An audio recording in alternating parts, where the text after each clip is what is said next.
Holy, it's pouring rain today. I don't think it's gonna stop. And with that in mind, what's going on today? I was reading this at first, reading the headline, I thought it dealt with, I guess, like a military drone or something like that, but apparently it wasn't. It's something completely different. This one says, U.S. wants to use drones to kill coca plants in Colombia. The Department of State wants the drones because it says improvised explosive devices, ambushes, and hazardous wildlife are threats to personnel.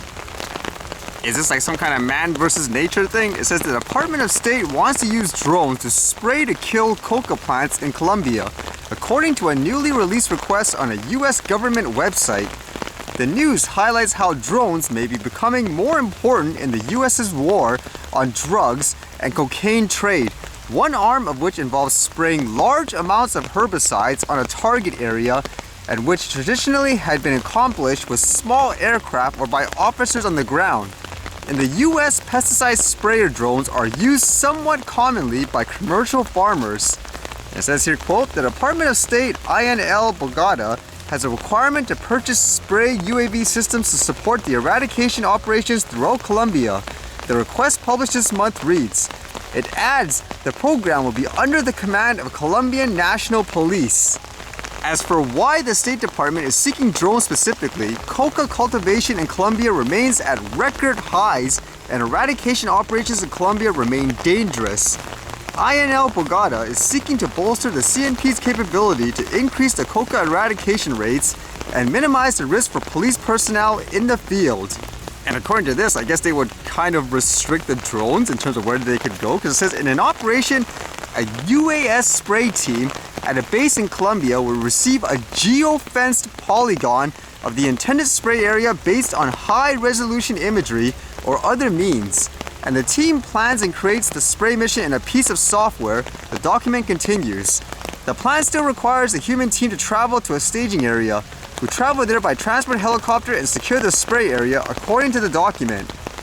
And it's kind of interesting too, because you would wonder, well, what type of hardware would they be using? And apparently, I guess here, it's following that trend, it seems like in the US, where they want to ban, I guess, Chinese-made drones, for example, for things like government work. It says the US government has previously been concerned about how Chinese-made drones might be utilized by China for surveillance or other purposes. With that in mind, saying here, quote, the system cannot contain major hardware, flight controller, for example, flight control firmware, or mission planning software manufactured in China. This requirement cannot be waived, one document adds. So would you think this is a good idea overall? It just seems like it's just a matter of time until government agencies are going to be using, I guess, things like drones for all types of purposes. I know they often say it's more efficient and so forth, which it is true. If you're using, like, say, a huge helicopter normally, like they say here, and people on the ground, I guess it just makes sense. At the same time, it's just weird how they fear-monger like a recreational flyer, for example, that they're going to attach things, for example, and all that. Whereas for the most part, it's usually officials, it seems like, with all the recent news that you read. And this was a little odd read. Apparently around here, there was a boat of sort that was drifting away with the key still in the motor and all that, and they couldn't find, I guess, the person. It says here, one missing after empty rental boat found drifting off Vancouver with keys in ignition. Unmanned 17-foot fiberglass boat found with throttle forward, Joint Rescue Coordinator Center says. Imagine that, a boat just, I guess, wandering aimlessly in the sea and all that. And it says a Parks Canada staffer found the unmanned 17-foot fiberglass rental boat around 3:30 p.m. The JRCC broadcast a Mayday relay to alert other boaters and launched a search. 4 Canadian Coast Guard vessels, 1 Vancouver police boat, 1 Royal Canadian Marine Search and Rescue boat, and 1 Royal Canadian Air Force helicopter were all called out to help. Holy smokes, that's a lot of, I guess, resources, but they still couldn't find the person apparently. And according to other articles, I guess the person still hasn't been found. Makes you wonder what happened. Did the person just fall off the boat, for example, for whatever reason? Or did he get attacked by, I don't know, like a huge animal or something like that? Like a whale, for example, like it knocked him over. Although I would have imagined there would be some kind of, I guess, visual evidence of stuff like that happening if that was the case anyways. And is there aliens out there? This one says, astronomers discover mysterious repeating bursts of radio waves from outer space. In radio astronomy, a fast radio burst is a transient radio pulse of length ranging from a fraction of a millisecond to a few milliseconds, caused by some mysterious high-energy astrophysical process that has not yet been discovered. And then here it says, now astronomers have found only the second example of a highly active repeating fast radio burst with a compact source of weaker but persistent radio emission between bursts. The discovery raises new questions about the nature of these mysterious objects and also about their usefulness as tools for studying the nature of the intergalactic space. Again, makes you wonder, are we alone? What's out there? I guess it's kind of interesting.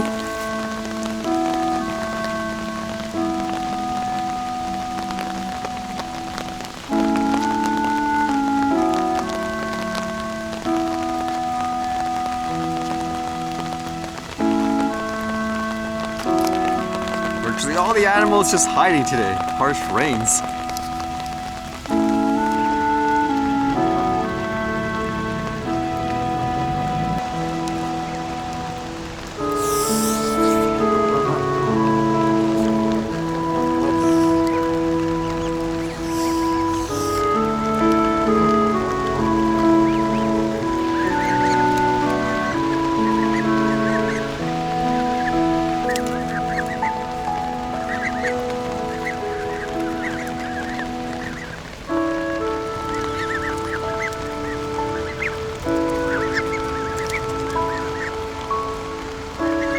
Okay, definitely no flying today. What should I try for the archive experiments? I'm still waiting for like a piece of hardware too. I think with that I would be able to do what it is that I kind of envision afterwards.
Alright, see you guys later.